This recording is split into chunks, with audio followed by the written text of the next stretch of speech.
Okay. What's up? I want to know, because I'm watching everybody and I'm seeing what's going on. I can tell how incredibly upset you are. I understand that. Seems to me like you might have some information that could help us. She said he went in the house on the corner. We got that much. Do you have any? Y'all better find out a little more before I do. Well, let me ask you this. Do you know anything about who might that be that lives there, stays there, I don't drives any vehicles from there? This is my cousin and my aunt house. Okay. We are watching that house because we also got word that he left that place, okay?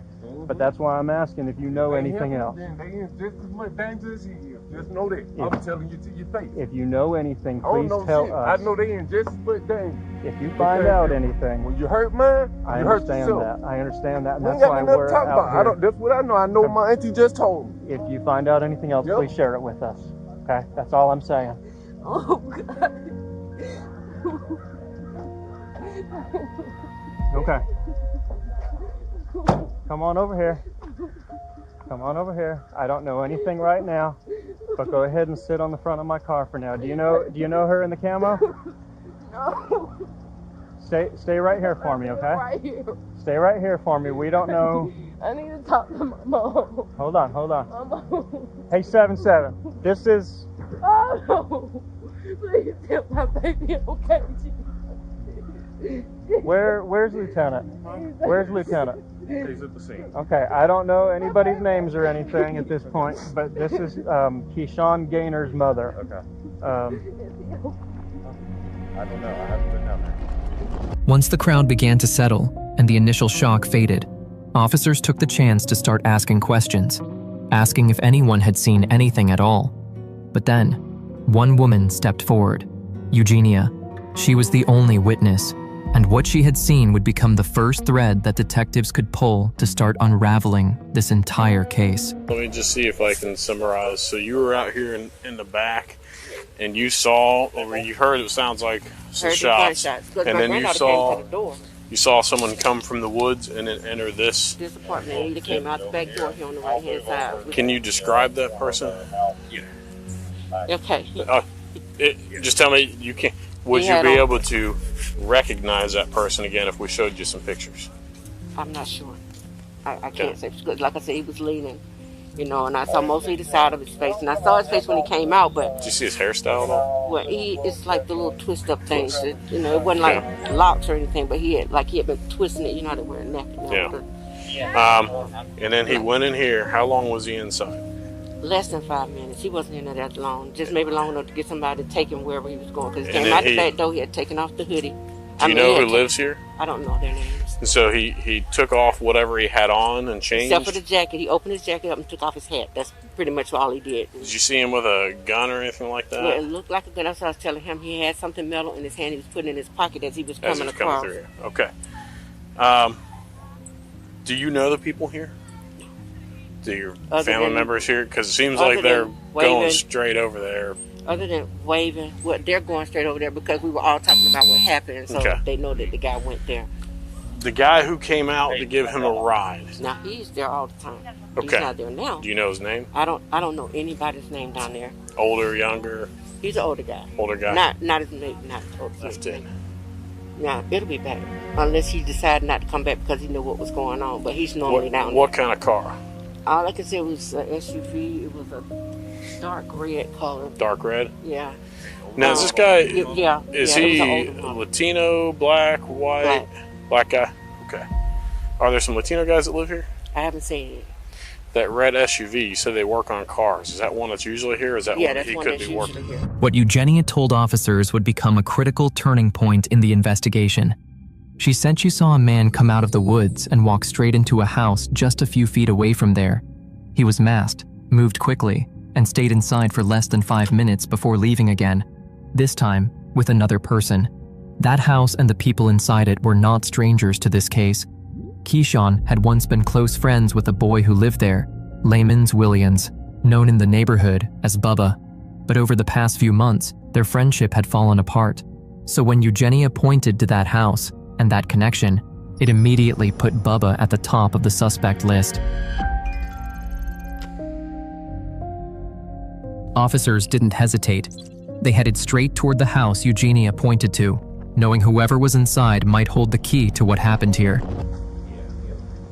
Where are we going to talk? Just stand right there for 1 second. Look, just stand right there. Well, I think because we're still working on that paper, so we're going to just wait right here. Well, hang on. What's your full name, buddy? Oh, I don't have one. You don't have a full name? No, I thought you said phone number. No, full name. Oh, yeah. Honey, you can quit all that because you ain't gonna come back here and do a motherfucking thing. Knock it off. Ma'am, ma'am, So you can keep ma'am, on your this ain't mechanical helping at all, okay? if you want to. Okay, whatever. Whatever. You can keep shooting your fucking thing if you want to. Let's step to the front. This isn't going to work because you're not going to help anything. No, we'll go. Bubba ain't did shit.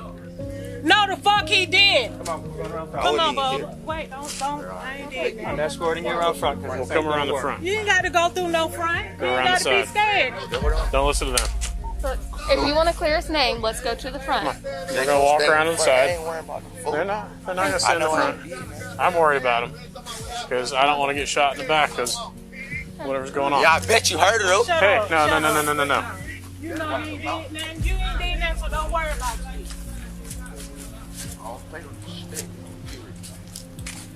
Listen, they're upset. Their family member is dead, and they think you did it. Yes, sir. Did you? No, sir, I did not. How'd you really get that shiner? Because it ain't from that pole. Yes, you did. Okay. The pole, guess what? Okay. So let me just present something to you because they're saying that they saw you coming from there, the gun in your hand, and I'm seeing that you got some Gun in my injuries. hand. Listen, if someone attacked you and you defended yourself, then that's something you need to lead with, not tell something else. No, sir. And I'm not saying that that's what happened. Yeah. The best chance officers had of getting Bubba to talk was to make him believe that what happened could be. Before we continue, welcome to True Crime Records. Please, if you are new to this channel, please subscribe for more videos. Thank you. Now let's go back to the video.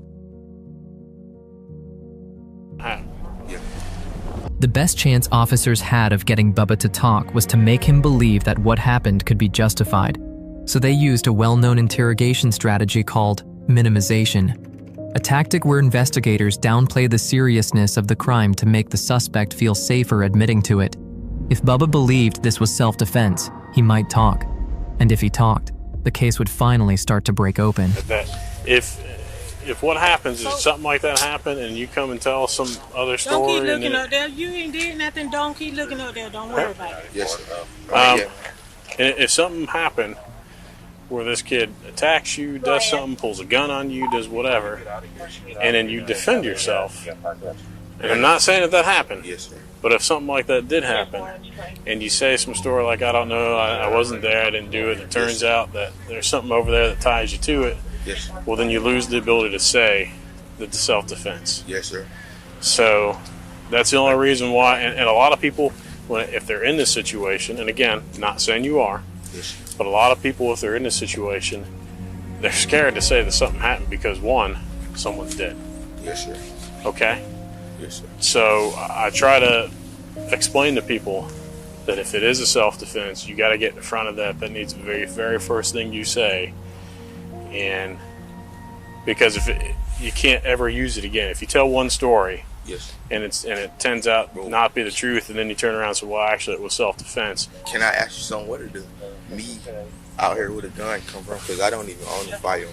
I can tell you, the gunshot residue test is not necessarily going to be conclusive because he wasn't here from start to finish. He just had to be brought here. So anyone could argue that he went somewhere and cleaned up, changed clothes, did whatever. Yeah, I had the same clothes on all day, though. This same. Yeah, you can ask So- that girl what he had on. We talked to them right there in the street. Okay. Yeah, when we were leaving out, she Yeah, had when- stopped to see what was yeah, going on. We didn't know what was going on. Okay. I'm allergic to them. Oh shit! Oh shit! Oh shit! Okay. Where that pen at? In my book bag. Hey! Oh no! Don't fight! Don't fight! He has an EpiPen. I think it's gone. Stomp my head. Okay. We had soft people screaming stuff, so we rode right there.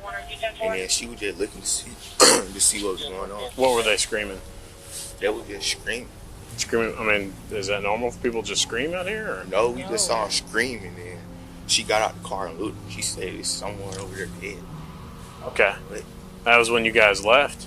No, that was when we was getting ready to leave. We went out. You were getting ready to leave? Yes, okay. sir. And then, so, okay, where did you go?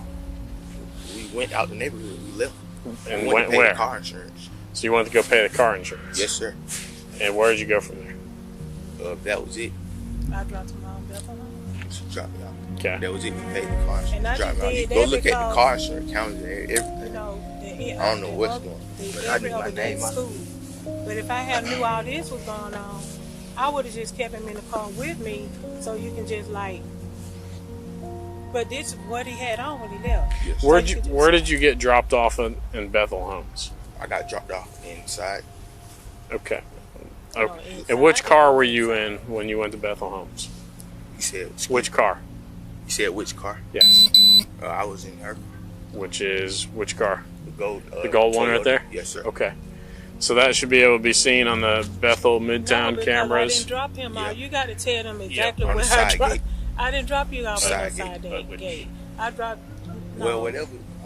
Okay. I need you to step over there with him, and I need to talk to him. Well, if you feel like you don't want to answer no questions, because I wanted to be right here with you. Well, okay. I don't feel comfortable out there. Okay. The other part of Bethel. What, 80? I'm going to tell the truth. I dropped you off in Parkview to go to a little girl's house. We didn't go there.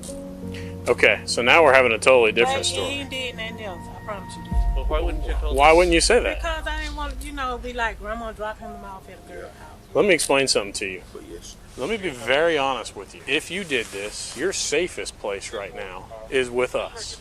I've already caught both of you in at least one lie, probably more lies. Quite honestly, if you walk away from here and you did do this, they're going to kill you. Straight up. That's going to happen. So your story is changing. But I did. And here's the problem. Witnesses saw you. Yes, sir. Where they saw me at. Going into your house and then leaving. And you have got injuries to your eye that don't line up with that thing falling over on you. That thing fell over. I can go I understand what you're saying. But so here's I'm trying to say that if you did this, you need to be honest about it. No, sir. People make mistakes, and this is the most serious situation of your entire life. Now and in the future. I can pretty much guarantee that. Eventually, officers brought Bubba back to the station for questioning. They needed to know whether he was involved, and more importantly, how much he was hiding. The interview didn't go the way they expected. Bubba denied being part of the shooting. There was no gunshot residue on his hands, no eyewitness placing him at the moment of the gunfire, and according to him, he wasn't even there when the shots were fired. But then he said something that changed everything. He told officers that there were 2 people in the woods with Keyshawn that morning. He wouldn't say their names yet. But now, detectives knew one thing for certain. Bubba didn't pull the trigger, but he knew exactly who did. While Bubba avoided naming the suspects, officers moved to the one person who had no reason to hold anything back. Keyshawn's father. He said he already knew who the 2 people were. The only thing left was to say it. The 2 photos that you gave me, KT and Tyrell. Where did you get those photos? Oh, they were sent to me. By who? Just different people. I need to know who.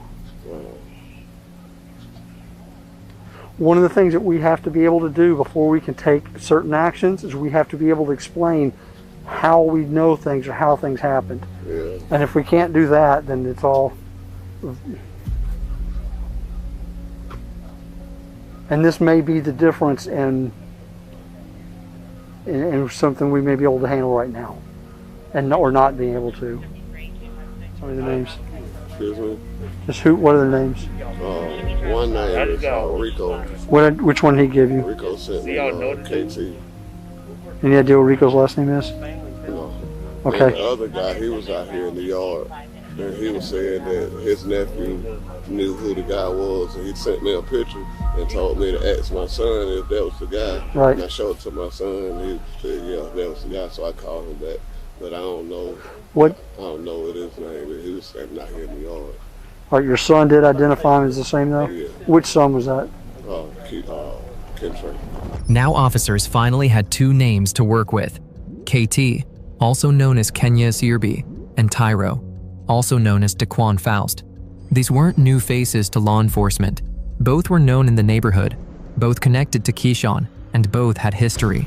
But a name is not evidence, so detectives prepared a photo lineup that very next day and went to Eugenia, the only witness. And officers realized if this wouldn't go the way they expected, the case would go cold. So in a moment, I'm going to show you a group of photographs. This group of photographs may or may not contain a picture of the person who committed the crime now being investigated. And it's just as important to clear innocent persons from suspicion as to identify guilty parties. Whether or not you make an identification, investigation will continue. Now keep in mind, hairstyles, beards, and mustaches may be easily changed. Also, photographs may not always depict the true complexion of a person. May be lighter, may be darker than shown in photographs. Pay no attention to any markings or numbers that may appear in the photographs.